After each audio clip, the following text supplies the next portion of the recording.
Hola, les saluda Tatiana Fretes. Damos inicio a este programa En Busca de Informaciones. Hoy vamos a tocar tema bastante interesante que es la educación. Está conmigo en estudios el profesor Milner Cristaldo Martínez. Él es secretario general regional de la OTEP, Organización de Trabajadores de la Educación del Paraguay, Sindicato Nacional. También está conmigo una estudiante del segundo de la media. Ella es Jessica Fretes Duarte. Bueno, sin más rodeos, le saludamos primeramente al profesor Milner. Muchas gracias por estar hoy con nosotros. Sí, un placer estar contigo en tu programa para compartir temas referidos a educación. Muy bien, ¿cómo se está desarrollando las clases virtuales dentro de esta pandemia? ¿Cuál sería su experiencia como docente? Nosotros veníamos denunciando las precariedades y necesidades que existen en educación. En este tiempo de pandemia, las clases virtuales o las clases a distancia eh, fue prácticamente o sigue siendo un fracaso porque existen realidades diferentes, existen niños que no cuentan con la tecnología, con las herramientas suficientes para que puedan realizar las tareas. Muy bien, ¿y cuál sería la dificultad primordial que usted ve? Bien, ya mencionaste que hay muchas personas, muchos adolescentes, niños que no pueden, por ejemplo, mandar sus tareas a tiempo. En ese caso, ¿ustedes qué hacen? ¿Les da, digamos, más tiempo para que ellos puedan mandar la tarea? Nosotros decimos que el sistema educativo paraguayo en este momento está en quiebre, quebró el sistema educativo. En este momento no hay aprendizaje eh, y eso se evidencian al no tener, por ejemplo, la cobertura, el internet, la calidad del teléfono, un solo teléfono para varios estudiantes en la casa y además no es gratuita. Otra dificultad también que eh, causa a los estudiantes y a los docentes es agotador, genera dolencias en los ojos y en la primera etapa prácticamente los estudiantes muy pocos tuvieron los materiales físicos, que son los materiales impresos, ya sean fotocopias, y eso dificultó mucho la tarea del docente y la entrega de la tarea de los estudiantes. Y ahora hay una pregunta que muchos se hacen, ¿cómo va a ser la calificación? Creo que ya se cerró la primera etapa, se viene la segunda. Entonces, ¿qué podrías decir al respecto? ¿Cómo ustedes están calificando? La etapa que fue ya de la primera etapa, digamos, valga la redundancia, eso ya se cerró con algunas valoraciones cualitativas y ahora empieza la segunda etapa que va a ser una evaluación cuantitativa, o sea que los alumnos van a tener ya calificaciones para que puedan pasar al siguiente grado o curso. Muy bien, y profesor, hay una gran duda por parte de la gente y también reclamo especialmente de los jóvenes que dicen, yo le escribo a mi profesor, les pregunto mis dudas, pero no me responde, me deja ese famoso en visto. Entonces, ¿por qué sería eso? Y existen varias razones, ¿verdad?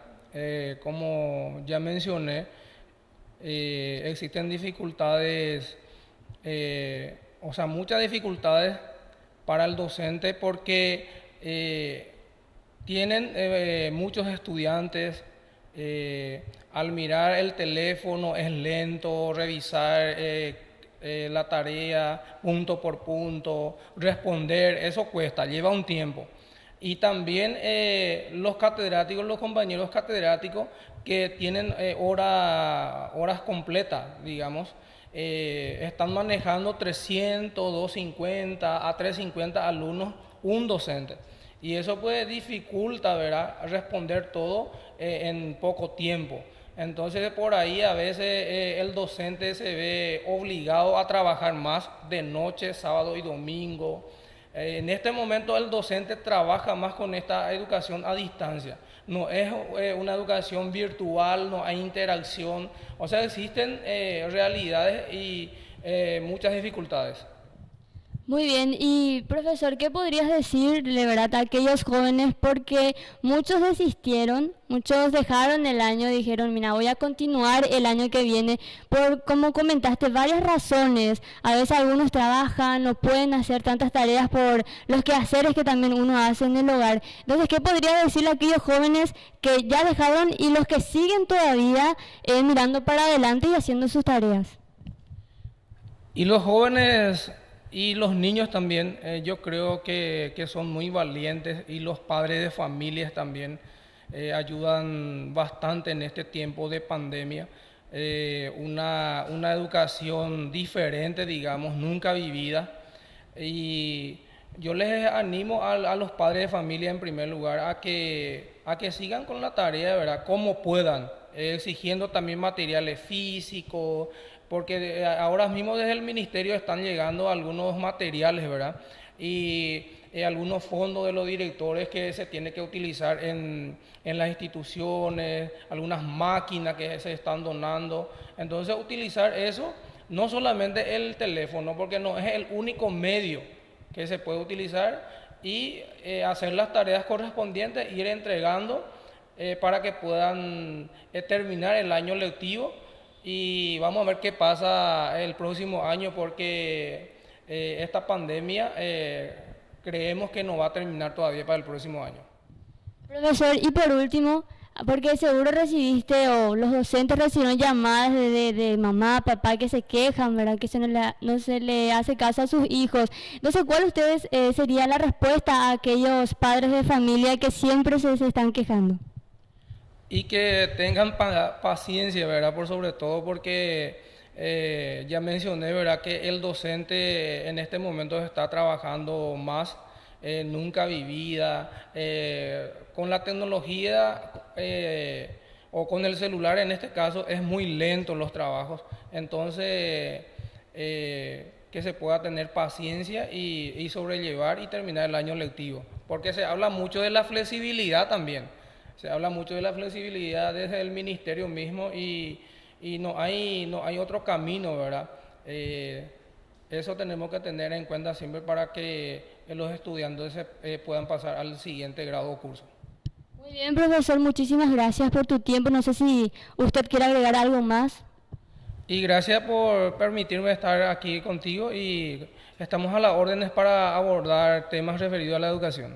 Muy bien, entonces, del profesor Milder Cristaldo Martínez, secretario general regional de la OTEP, que es la Organización de Trabajadores de la Educación, Sindicato Nacional. Vamos para otro lado, porque siempre digo que es interesante escuchar varias voces. Por un lado ya le escuchamos al docente y por otro lado vamos a escucharle a una joven. Ella es Jessica Fretes Duarte, está en el segundo año del colegio. Vamos a escucharle un poco a Jessica. Jessica, mucho gusto, gracias por estar acá. Hola Tatiana, y gracias por tu invitación. Bueno, Jessica, vos como alumna, ¿qué puedes decir al respecto? ¿Cuál es tu experiencia con las clases virtuales? Bueno, como sabemos, en la zona rural está más difícil la situación, ya que hay poca señal, o sea, hay poca cobertura de internet y es más difícil. También no se está haciendo tan fácil con los trabajos que estamos teniendo, ya que es más difícil entender los trabajos que nos están pasando los docentes. Y en caso de que tengan dudas, ¿a qué recurren? ¿Le escriben a su profesor, le responde o ustedes utilizan el internet para poder aprender mejor? Bueno, le recurrimos al docente. A veces algunos, entre otros, nos dejan en visto, nos ignoran. También los alumnos entendemos que están trabajando con otras instituciones, entonces recurrimos al internet o al trabajo mutuo. O sea, yo le escribo a una de mi compañera que puede estar entendiendo el trabajo, así ella me ayuda también a mí. Entonces ahí se ve mucho la unidad por parte de tus compañeros que se están ayudando en tu caso, ¿verdad? Bueno, y ahí tenés compañeros que ya dejaron el año. Lastimosamente hay algunos que ya desistieron por, como te dije, tienen poca señal, o sea, no cuentan con los materiales suficientes, trabajan y no tienen mucho tiempo para estar haciendo la tarea en el tiempo indicado. Y en caso de que no puedan mandar una tarea en la fecha estipulada, ustedes le escriben a sus docentes y le dicen el por qué no van a poder mandar y igual reciben otra fecha. En mi caso personal, los viernes, por ejemplo, ya se acerca el fin de semana y algunas veces se me dificulta a mí poder entregar el trabajo a tiempo. Entonces yo hago los sábados a la mañana y le entrego a la tarde. Siempre mis profesores en particular me tienen, o sea, me comprenden y aceptan el trabajo Sin ningún inconveniente. Muy bien, Jessica, ¿y cuál sería la materia que a vos personalmente más te cuesta? Aquella materia que vos ves y te dificulta y no sabes muchas veces cómo realizar esos ejercicios. Sería matemática y física. Cada vez que yo no entiendo, le recurro a mi profesor, como te había dicho, y siempre hace lo posible para hacerme entender también el trabajo y poder entregarle a tiempo. Y Jessica, qué dicen sus padres al respecto? Al menos tu papá, tu mamá, si es que cuando no comprendes una lección, ellos están ahí para ayudarte, te animan. Gracias a Dios, mis padres siempre me apoyan, siempre me dicen, si no entiendo, por ejemplo, también tengo la ayuda de mis hermanas y hago todo lo posible para entregar mi trabajo a tiempo. Bueno, y para ir cerrando esta pequeña conversación, seguro ya extrañan bastante las clases presenciales. Entonces, ¿qué puedes decir al respecto? ¿Cuál es la diferencia más grande que encontraste con las clases presenciales y las clases virtuales? Bueno, en las clases presenciales contamos, ¿cómo te voy a decir? Están los compañeros, disfrutamos, compartimos con ellos, con los docentes y es más fácil, como se dice, la unión hace la fuerza y ahí era más divertido, digamos, era un aprendizaje más dinámico también con ellos. Muy bien, Jessica, ¿qué puedes decir a todos los jóvenes, así como vos, siguen haciendo sus tareas virtuales? ¿Qué le puedes decir a esos jóvenes, al menos que, como ya dijo también el profesor, un mensaje a aquellos que desistieron, a los que siguen haciendo sus tareas? Vos como joven, ¿qué le podrías decir? Que podemos superar esto todos juntos, es por el bien de cada uno que estamos dejando de ir a las clases presenciales, pero vamos a poder seguir juntos después de esta pandemia. Muy bien, muchas gracias. Gracias a vos. Esto es en este primer bloque que estamos compartiendo con ustedes sobre la educación, ahora con las clases virtuales. Acá Jessica nos comenta que dificulta mucho. El profesor dice hay que tener mucha paciencia porque ojalá que en el 2021 ya todo vuelva a la normalidad. Vamos a una pequeña pausa, ya retornamos.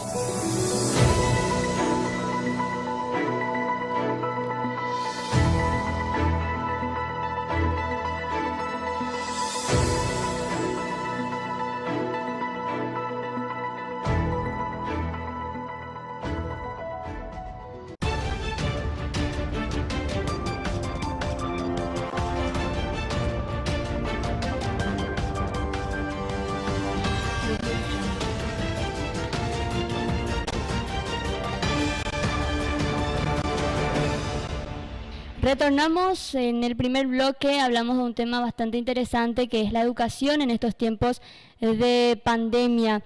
Tampoco podemos dejar de lado un tema muy interesante que es la salud, es por eso que conversamos con un profesional de blanco. Escuchemos lo que decía.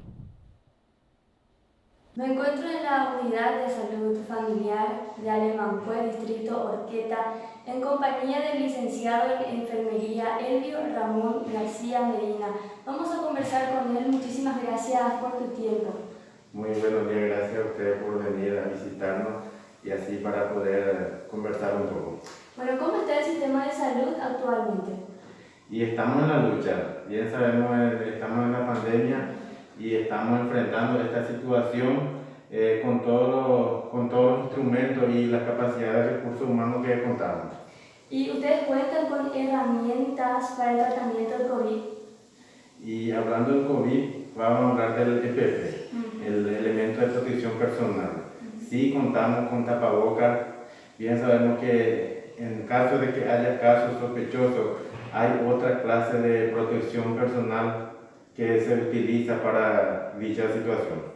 Bueno, en caso de que una persona quiera acudir al centro de salud, ¿cuáles son los protocolos que deben de seguir? Y la mayoría ya sabemos el protocolo que rige en toda parte, el uso de tapabocas, lavado de manos, el distanciamiento social, son protocolos que se utilizan en todas partes. Licenciado, en caso de que una persona tenga síntomas del COVID-19, ¿qué es lo primero que debe de hacer? Y en primer lugar la bioseguridad del personal de salud, porque nosotros somos los que más expuestos estamos ante esta situación, y tener en cuenta nuestra bioseguridad usando los equipos de protección personal. Y mientras se esté esperando una respuesta de que sea positivo o negativo, en ese lapso de espera, ¿qué es lo que la persona debe de hacer? ¿Aislarse y demás? El aislamiento social. Sin que haya caso o sí o no, se tiene que hacer el aislamiento social, el distanciamiento, porque no sabemos quién tiene esa enfermedad, quién no tiene. Todos somos sospechosos en este tiempo. ¿Y ustedes por día cuántos pacientes atienden normalmente? Y acá nosotros un promedio de 20, 25 pacientes por día. ¿Y vienen porque tienen una enfermedad X o algunos síntomas? Y la mayoría son problemas que tienen enfermedad como presión alta, diabetes y algunos problemas respiratorios que son común y corriente en la comunidad. Y como personales de blanco, ¿verdad? ¿Ustedes cuál es la dificultad que ven para combatir esta enfermedad? Y en cuanto a dificultad no vemos en este momento porque no estamos frente a un caso sospechoso. Simplemente estamos nosotros en la protección, en cuidarnos entre todos para no entrar en la zona de la enfermedad. Licenciado, por último, hay personas que algunos dicen que es verdad, otros que no creen. Vos como personal de blanco, especialmente para aquellas personas que no se están cuidando, ¿qué le podrías decir? Y pedir conciencia. Por más que creemos o no creemos esta enfermedad, siempre tenemos que tratar de cuidarnos. Usar el tapabocas, que es obligatorio para entrar en cualquier institución, ya sea en supermercado o en cualquier otro lugar donde se aglomeran gente, tomar conciencia. No hace falta creer o no creer, sino que lo más importante es el uso de la protección personal. Licenciado, muchísimas gracias por su tiempo. Gracias a usted.